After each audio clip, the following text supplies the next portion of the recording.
আমি অনেক দিন থেকে কিছু খাইনি, আমাকে কিছু খেতে দাও। এই নাও, তুমি শসা খাও। এ কি, মেয়েটি শসা খেতে দিল শুধু?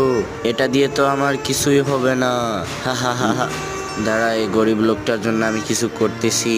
এই যে আমি আইফোন কেনার জন্য টাকা জমাইছি, এটা ভেঙে ফেলে দিব। এটা ভেঙে যত টাকা হয় সবগুলা তাকে দিয়ে দিব, আর তাইলে সে সবকিছু আরাম মতো খাইতে পারবে। এই নাও তোমার টাকা, এগুলা সব তোমার।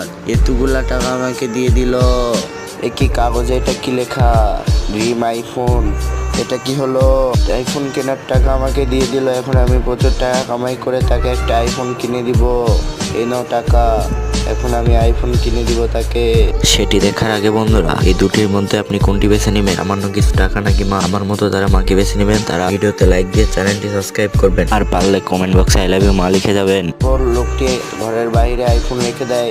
তারপরে মেয়েটি আইফোন দেখে অনেক খুশি হয়ে যায়।